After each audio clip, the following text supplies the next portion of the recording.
السلام علیکم دوستوں، میں آپ کا دوست حماد نیاز اور آپ دیکھ رہے ہیں ہمارا یوٹیوب چینل جنات کی نگری۔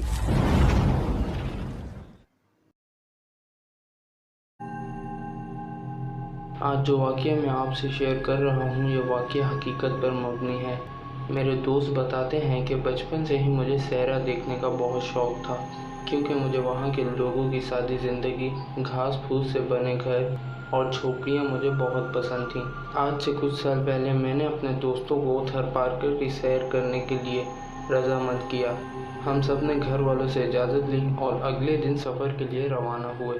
دوران سفر میرے ایک دوست نے بتایا کہ تھرپارکر میں کئی علاقوں میں پراسرار واقعات پیش آئے ہیں، مثلاً جنات کا لوگوں پر حاوی ہو جانا وغیرہ وغیرہ، اور ہم نے اس کی بات کو نظر انداز کیا اور اس پر ہنسنے لگے، اور ہم نے کہا کہ ایسی چیزیں تو ہوتی ہی نہیں ہیں، یہ صرف لوگوں کا وہم ہے۔ کچھ گھنٹوں کا سفر کر کے ہم صحرا میں پہنچے۔ وہاں کے لوگوں کا طرز زندگی دیکھ کر حیران رہ گئے۔ وہ واقعی گھاس پھوس کے گھروں میں رہتے تھے جو بڑی خوبی اور نفاست سے بنائے گئے تھے۔ ہم نے ہوٹل میں رہنے کے بجائے فیصلہ کیا کہ ہم بھی کچھ دن ان کی طرح اسی خوبصورت جھونپڑی میں رہیں گے۔ وہاں پر ایک رہنے والے مقامی بابا نے اپنی گھاس پھوس سے بنی جھونپڑی ہمیں کرائے پر دے دی۔ سب کچھ ٹھیک چل رہا تھا، ہم سب دوست بہت انجوائے کر رہے تھے۔ بابا نے ہمارے کھانے پینے کا انتظام بھی کر رکھا تھا، جو کہ ہم سارا دن سفر کر کے بہت تھک چکے تھے، اس لیے جلد ہی ہماری آنکھ لگ گئی۔ رات کے 2 بج رہے ہوں گے کہ ایک خوفناک آواز سے میری آنکھ کھلی۔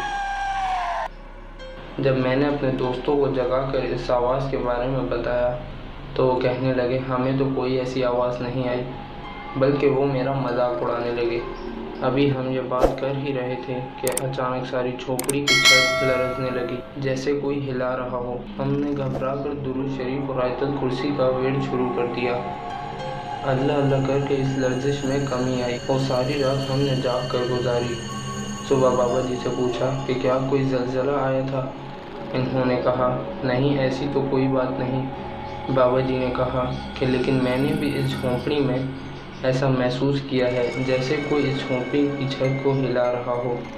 اگلا دن ہم نے گھومنے میں گزار دیا۔ ہم پچھلی رات ہونے والے واقعے کو بھلا چکے تھے۔ رات کو کھانا کھانے کے بعد ہم جلد ہی سو گئے۔ رات کے تقریباً 1:30 بج رہے تھے کہ اچانک خوفناک آواز کے ساتھ جھونپڑی کی چھت لرزنے لگی۔ وہ لرزنا اور خوفناک آوازیں ایسی تھیں کہ ہم ننگے پاؤں ہی جھونپڑی سے باہر بھاگے۔ اس کے بعد جب ہم جھونپڑی کے باہر نکلے تو لرزش اور آواز بالکل ہی بند ہو گئی۔ کافی دیر باہر گزارنے کے بعد ہم نے فیصلہ کیا کہ جھونپڑی میں جا کر سوتے ہیں، کیونکہ جھونپڑی جیسے بالکل ہی سکون میں آ چکی تھی۔ ڈرتے ڈرتے جیسے ہی ہم جھونپڑی کے اندر گئے تو جیسے جھونپڑی میں پھر سے کہرام مچ گیا ہو۔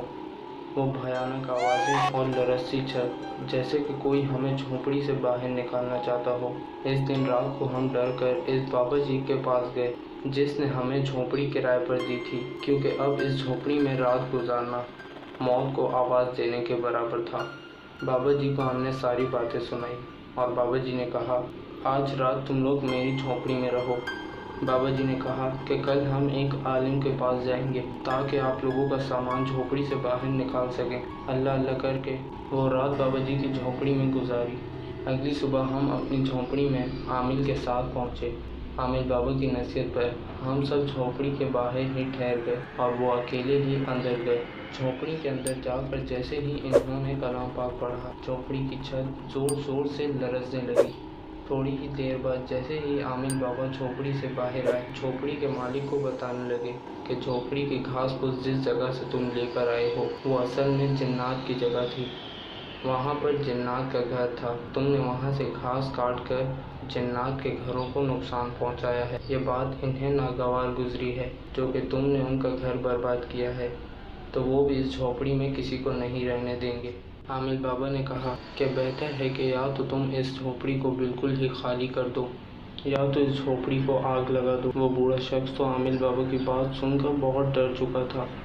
اس نے کہا کہ مجھے اپنی جان سے پیاری کوئی چیز نہیں ہے، جھونپڑی بنانا کوئی مشکل کام نہیں ہے، گھاس پھوس اٹھانا ہے اور مٹی سے بنا دینی ہے، اس لیے انہوں نے جھوپڑی کی گھاس کو آگ لگا دی۔ جیسے ہی جھوپڑی کی گھاس کو آگ لگی تو اس میں سے خوفناک آوازیں آئیں۔ ہمیں ایسا لگا کہ ان آوازوں سے ہمارا دل پھٹ جائے گا۔